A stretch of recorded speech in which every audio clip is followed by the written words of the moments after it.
안녕하세요. 안녕하십니까. 조국혁신당 국회의원 박은정입니다. 오늘 조국혁신당은 딥페이크 차단 6법 서지현법을 발의하기 위해 여러분들께 이 자리에 섰습니다. 참석하신 분들 소개해 올리겠습니다. 조국혁신당 김준형 의원님 오셨습니다. 강경숙 의원님 오셨습니다. 신장식 원내 부대표 대변인님 오셨습니다. 그러면 기자회견문 낭독하겠습니다. 안녕하십니까. 조국혁신당 국회의원입니다. 지금부터 2년여 전 법무부 디지털 성범죄 등 대응 TF 팀장인 서지현 검사가 한동훈 당시 법무부 장관으로부터 갑작스런 TF 해산과 원대 복귀 명령을 받고 제가 근무하던 성남지청으로 힘없이 돌아오던 모습을 기억합니다.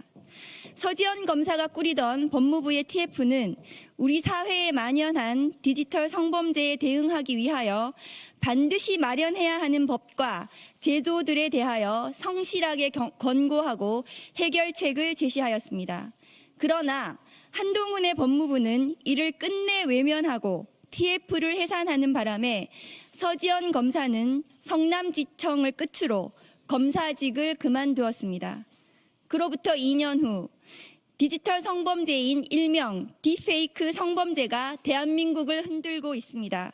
그 피해자들은 연예인, 지인, 중학교 동창, 친척, 친구의 여자친구, 일면식도 없는 사이 등 10대부터 60대까지 가리지 않고 그 누구나 대상이 되고 있다는 점에서 충격과 공포를 주고 있습니다.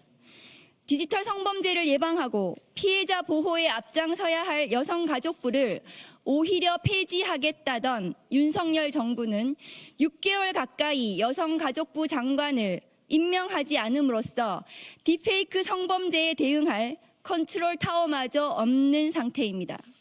이에 여가부 산하 디지털 성범죄 피해자 센터에서는 피해자들의 간절한 호소에도 불구하고 디지털 성착취물 삭제를 절반도 하지 못하고 있고 딥페이크 성범죄 피의자 중 75.8%가 10대라는 절망적인 현실을 목도하고 있습니다.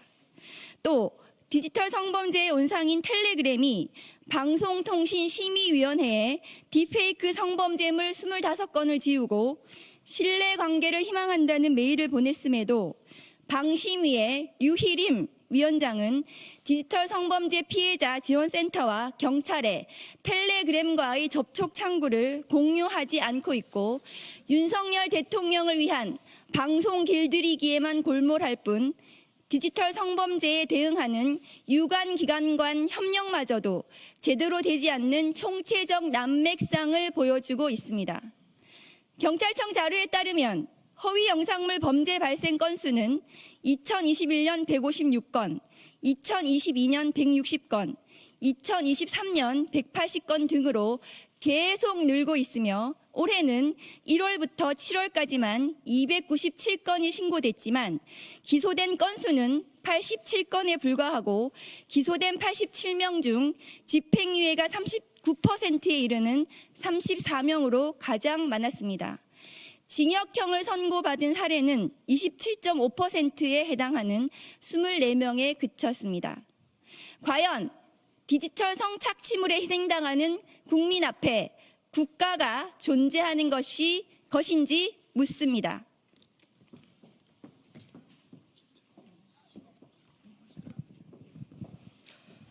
검찰권 남용으로 야당과 정적 죽이기 수사에만 골몰하는 윤석열 정부가 디지털 성범죄에 대응할 의지가 있을까요? 법무부 장관 당시 서지현 검사를 내친 한동훈 대표의 국민의힘이 디지털 성범죄 대응 특위를 이제 와서 만들어 무엇을 잘 할 수 있을까요? 조국혁신당은 피해자의 삶을 무너뜨리는 디지털 성범죄에 대해 강력 대응하기 위하여 우선 일명 딥페이크 허위 영상물 성범죄의 형량을 대폭 강화하고 수사와 재판 과정에서의 실효적인 제도 방안과 피해자 보호 장치를 담은 딥페이크 차단 6법을 발의합니다. 서지현 전 검사가 TF에서 권고한 내용들을 대부분 포함한 이 법은 일명 서지현법으로 세상에 내놓습니다.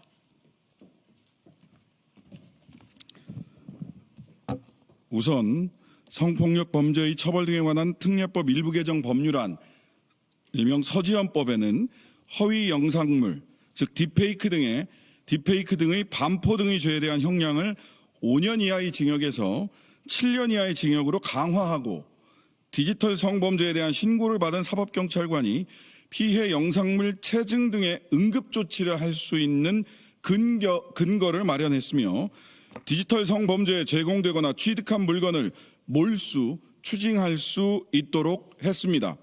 또한 신분 비공개 수사나 신분 위장 수사를 통해 범인 체포, 증거 수집을 할 수 있도록 근거를 마련했으며 피해 영상에 대한 보전 명령, 피해 영상에 대한 압수 특례 규정 등을 신설해서 피해자의 사생활을 보호하면서도 증거를 확보할 수 있도록 했습니다.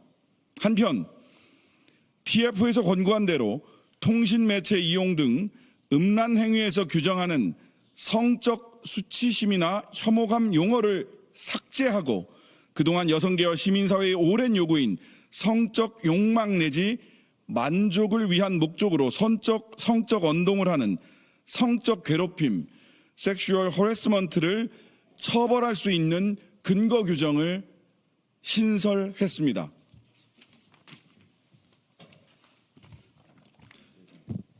다음으로 정보통신망 이용 촉진 및 정보 보호 등에 관한 법률 일부 개정 법률안은 성적 욕망 내지 만족을 위한 목적으로 상대방에게 성적 언동을 하는 내용의 정보를 정보통신망을 통하여 유통하는 것을 금지하고 위반 시 처벌 규정을 신설하였습니다.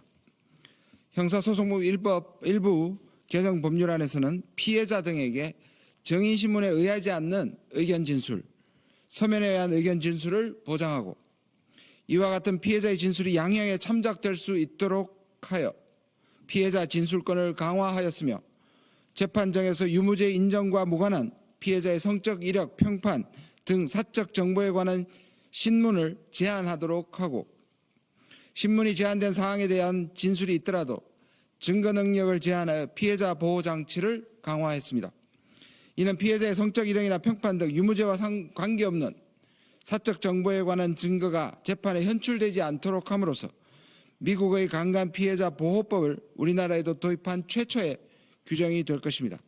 이외 형법 일부 개정 법률안, 소송촉진법 일부 개정 법률안, 보호관찰법 일부 개정 법률안을 통해 회복적 사법 및 피해자 관점의 요소를 명시하여 양형 요소를 구체화하고 배상 명령 대상을 디지털 성범죄 전반으로 확대하여 피해자의 피해 회복을 강화하며 온라인상의 캐릭터, 아이디 등 디지털 데이터와 물건에 접근하는 방식을 포함하여 피해자 등에 대한 접근 금지 등 보호관찰 대상자의 준수사항을 추가하여 피해자 보호 강화 및 성범죄로 인한 피해 회복에 중점을 두었습니다.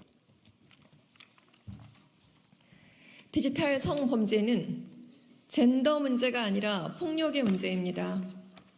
윤석열 정부는 디지털 성범죄 온상이 된 텔레그램에 대하여 총력으로 대응하고 최대한 신속하게 수사하고 영상물을 차단, 삭제해 피해자들을 보호해야 합니다. 그리고 가해자에 대한 정의로운 처벌만이 피해자 치유의 첫걸음이라는 사실을 명심해야 합니다. 조국혁신당은 디지털 성범죄를 근절하기 위하여 오늘 발의하는 서지연법을 반드시 관철시키겠습니다. 안전한 대한민국을 위하여 모든 노력을 기울이겠습니다. 감사합니다.